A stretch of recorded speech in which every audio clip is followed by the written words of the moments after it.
ತಂಡಕ್ಕೆ ಶಾಸಕರ ನಂಬರ್ ಇದೀಗ ಚಿಂತೆಯಾಗದೆ ಸರ್ಕಾರದಲ್ಲಿ ಸದ್ದಿಲ್ಲದೆ ನಂಬರ್ ಗೇಮ್ ಶುರುವಾಗಿದೆ. ಮೇ ತಿಂಗಳ ಆಟಕ್ಕೆ ಶಾಸಕರನ್ನ ಕೂಡಿಸಿ ಕಳೆಯುವಂತಹ ಆಟ ಇದು. ಒಂದು ಕಡೆ ಸಿಎಂ ಬಣ ಆದ್ರೆ ಇನ್ನೊಂದು ಕಡೆ ಡಿಸಿಎಂ ಬಣ.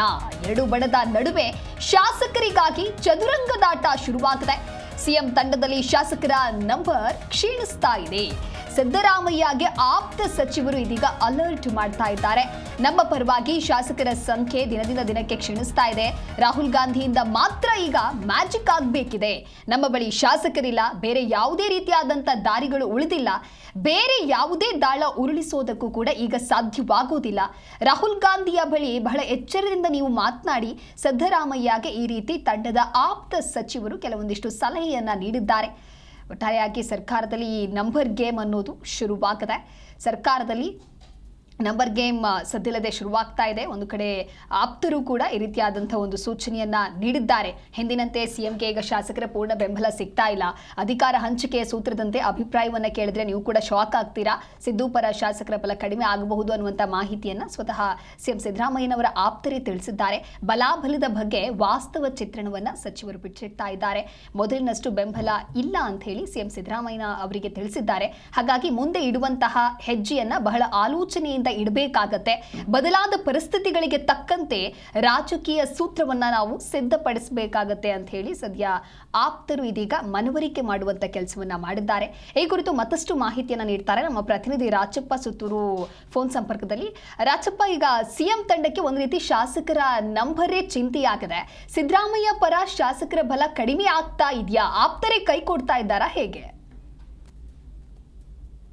ಮುಖ್ಯಮಂತ್ರಿ ಸಿದ್ದರಾಮಯ್ಯ ಅವರಿಗೆ ಇದುವರೆಗೆ ಜನಪ್ರಿಯತೆ ಇತ್ತು, ಎಲ್ಲರೂ ಸಹ ಹೇಳ್ಕೊಂಡಿದ್ರು. ಮುಖ್ಯಮಂತ್ರಿ ಸಿದ್ದರಾಮಯ್ಯನವರು ಸಹ ಸ್ವತಃ ಭಾವಿಸ್ಕೊಂಡಿದ್ರು. ನನಗೆ ಈಗಲೂ ಸಹ ಶಾಸಕರ ಬೆಂಬಲ ಇದೆ, ಹಾಗಾಗಿ ನಾನು ಮುಖ್ಯಮಂತ್ರಿಯಾಗಿ ಮುಂದುವರಿಯುವಂತ ಎಲ್ಲ ಅರ್ಹತೆಗಳು ನನಗಿವೆ ಅಂತ ಅನ್ನೋದು ಸಿದ್ದರಾಮಯ್ಯನವರ ವಾದವಾಗಿತ್ತು. ಆದ್ರೆ ಅಂತರ್ಯದಲ್ಲಿ ಆ ರೀತಿ ಇಲ್ಲ ಅಂತ ಅನ್ನೋದು ಇತ್ತೀಚಿನ ದಿನಗಳಲ್ಲಿ ಸಿದ್ದರಾಮಯ್ಯ ಮನವರಿಕೆ ಮಾಡ್ಕೊಳ್ಳೋ ಪ್ರಯತ್ನವನ್ನ ಅವರ ಶಾಸಕರು ಮಾಡ್ತಾ ಇದ್ದಾರೆ. ಸಿದ್ದರಾಮಯ್ಯ ಹೇಳ್ತಾರೆ, ಕಾರ್ಯಕ್ರಮಗಳು ಸೇರುತ್ತೇವೆ, ಸಾರ್ವಜನಿಕ ಕಾರ್ಯಕ್ರಮಗಳಿಗೆ ಸಾವಿರಾರು ಜನ ಸೇರ್ತಾರೆ, ಅಭಿಮಾನಿಗಳು ದಂಡೋಪದಂಡವಾಗಿ ಬರ್ತಾರೆ, ಲಕ್ಷಾಂತರ ಜನ ಅವರ ಅಭಿಮಾನಿಯಾಗಿದ್ದಾರೆ. ಹಾಗಾಗಿ ನನ್ನನ್ನ ಬಿಟ್ಟು ಬೇರೆ ಯಾರನ್ನ ಬೆಂಬಲಿಸದೆ ಡಿ.ಕೆ. ಶಿವಕುಮಾರ್ನ ಬೆಂಬಲಿಸುವ ಸಾಧ್ಯತೆ ಬಹುತೇಕ ಕಡಿಮೆ.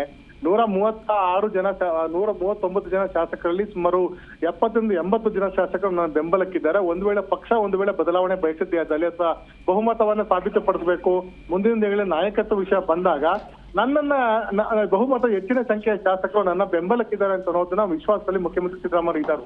ಆದ್ರೆ ಈ ಒಂದು ಬೆಳವಣಿಗೆ ಬಗ್ಗೆ ಇತ್ತೀಚೆಗೆ ಸತೀಶ್ ಜಾರಕಿಹೊಳಿ ಸೇರಿದಂತೆ ಮುಖ್ಯಮಂತ್ರಿ ಸಿದ್ದರಾಮಯ್ಯ ಪ್ರತ್ಯೇಕವಾಗಿ ಸಭೆ ನಡೆಸಿದ್ರು. ಆ ಸಭೆಯಲ್ಲಿ ಈ ಒಂದು ವಿಷಯ ಸ್ಪಷ್ಟವಾಗಿ ಮುಖ್ಯಮಂತ್ರಿಗಳಿಗೆ ಮನವರಿಕೆ ಮಾಡಿಕೊಡುವಂತ ಕೆಲಸವನ್ನು ಮಾಡಿದ್ರೆ. ಅದರಲ್ಲಿ ಈಗಿರುವಂತ ಹಾಲಿ 136 ಜನ ಶಾಸಕರಲ್ಲಿ ಸಿದ್ದರಾಮಯ್ಯ ಪರವಾಗಿ ಸುಮಾರು 50ಕ್ಕೂ ಹೆಚ್ಚು ಜನ ಶಾಸಕರು ಸಹ ಇಲ್ಲ ಅಂತ ಅನ್ನೋದು, ಹಾಲಿ ಸಚಿವರನ್ನು ಸೇರಿದಂತೆ ಸುಮಾರು 50ಕ್ಕೂ ಹೆಚ್ಚು ಜನ ಶಾಸಕರು ನಿಮ್ಮ ಬೆಂಬಲದಲ್ಲಿ ಇಲ್ಲ. ಸುಮಾರು 40ರಿಂದ 50ಕ್ಕೂ ಹೆಚ್ಚು ಜನ ಶಾಸಕರು ತಟಸ್ಥವಾಗಿದ್ದಾರೆ. ಇನ್ನು ಕೆಲವೊಂದು ಸುಮಾರು 20ರಿಂದ 30 ಜನ ಶಾಸಕರು ಹೈಕಮಾಂಡ್ ಪರವಾಗಿದ್ದಾರೆ. ಅದ್ರಲ್ಲಿ 40ರಿಂದ 50 ಜನ ಶಾಸಕರು ಡಿ.ಕೆ. ಪರವಾಗಿದ್ದಾರೆ. ನಿಮ್ಗೆ ಉಳಿದಂತವ್ರು ಕೇವಲ 40ರಿಂದ 50 ಜನ ಶಾಸಕರು ಮಾತ್ರ. ನೀವು ಅಂದುಕೊಂಡಂತೆ ಇಡೀ ಒಂದು ಸರ್ಕಾರ ಮತ್ತು ಪಕ್ಷ ಇರುವಂತ ಎಲ್ಲಾ ಶಾಸಕರು ನಿಮ್ಮ ಬೆಂಬಲಕ್ಕಿಲ್ಲ.